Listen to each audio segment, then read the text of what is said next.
အားလုံးပဲမင်္ဂလာပါဒီနေ့မှာတော့ဒီဇင်ဘာလမှာထွက်ရှိလာမှာဖြစ်တဲ့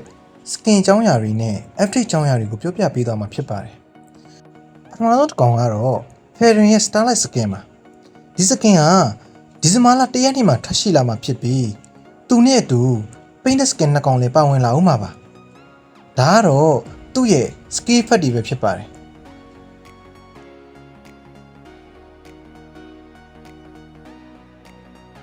ဒီဇင်ဘာ3ရက်နေ့မှာတော့မာတစ်ရဲ့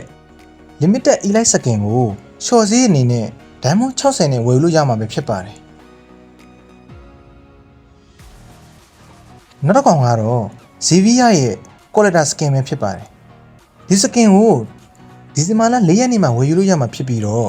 ဒီ skin ကိုတစ်ခါတည်းလှည့်မယ်ဆိုရင်တော့ diamond 9500ဝန်းကျင်ကိုကုန်ကြမှာဖြစ်ပြီး daily အနေနဲ့လှည့်သွားမယ်ဆိုရင်တော့ diamond 3500အများဆုံးကုန်ကြမှာပဲဖြစ်ပါတယ်သူ့ရဲ့ skill ဖက်တွေကိုတစ်ချက်လောက်တူလိုက်ကြည့်လိုက်အောင်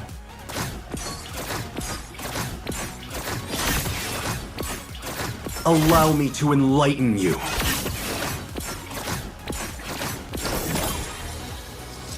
Burn!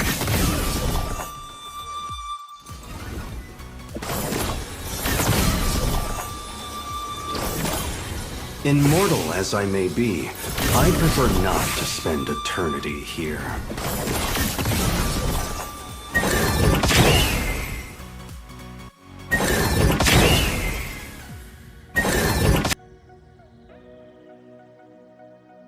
EOD event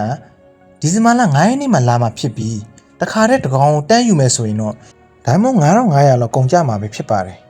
ဒါပေမဲ့ဒီဇင်ဘာ12ရက်နေ့မှာလာမယ့် free တုံငံ event နဲ့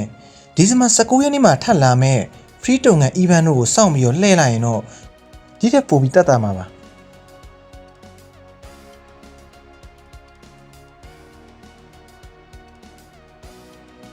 နောက်တော့ကောင်ကတော့ Mobile Legends လောကသားတွေအကုန်ကြောက်ရတဲ့ဗိုလ်ဒါမော့သခင်ကြီးဆန်းပဲဖြစ်ပါတယ်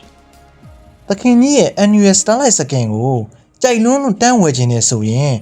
Diamond 4000ကျော်နဲ့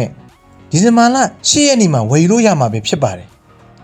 စကင်လာလေးတွေနဲ့အစဲခံနေရင်တော့ဒီ skin ကဝယ်ထားတဲ့ skin တစ်ကောင်ပဲဖြစ်ပါတယ်ဒါကတော့ဒီဇင်ဘာ15ရက်နေ့ရဲ့ free တုံငံ event ပါဒီဇင်ဘာလ18ရက်နေ့မှာတော့ရည်သားမရှိပဲစော့ခဲ့တဲ့ Bro တို့ရဲ့စီစဉ်ကြီးကကုန်တော့မှာပါရွာပြန်လက်ဆောင်အနေနဲ့ဘာကြီးမုံရဲ့စီစဉ်စကင်နဲ့အတူကိုရီးယားတန်ငါးတယ်လေးရည်သားချင်းစကင်ကို Diamond 100နဲ့ဝယ်လို့ရမှာဖြစ်ပါတယ် Epic နဲ့လက်ချက်မှာစီးထုနေတဲ့ကောင်တွေတည်းမဟုတ်တဲ့ Highlight ရဲ့ Mythic စကင်ကိုလည်းလဲလဲလို့ရသွားအောင်ပါသူမလိုပဲညွန်လင်းချက်တွေပေးတဲ့ဒီ Spawn for event ကတော့ဒီဇင်ဘာလ19ရက်နေ့မှာလာမှာဖြစ်ပြီးဒါပေမဲ့ Cyclo Free Skin ကတော့ရိုရိုစီကိုတော့လာမှာမဟုတ်ပါဘူးတခြားတစ်ယောက်စီကိုပါဒီဇင်ဘာလ22ရက်နေ့မှာတော့မာတီရဲ့ Zodiac Skin ကိုပြန်လည်ဝယ်လို့ရမှာဖြစ်ပြီး COA 1400လောက်တော့ကုန်ကြနိုင်ပါတယ်တယောက်နဲ့တယောက်တော့မတူနိုင်ပါဘူးဒီဇင်ဘာ26ရက်နေ့မှာထွက်လာမှာဖြစ်တဲ့လောင်ရီရဲ့ Epic Skin ကို Diamond Short သေး629လုံးနဲ့ဝယ်လို့ရမှာပါအားလုံးပဲဘိုင်းပါခင်ဗျာ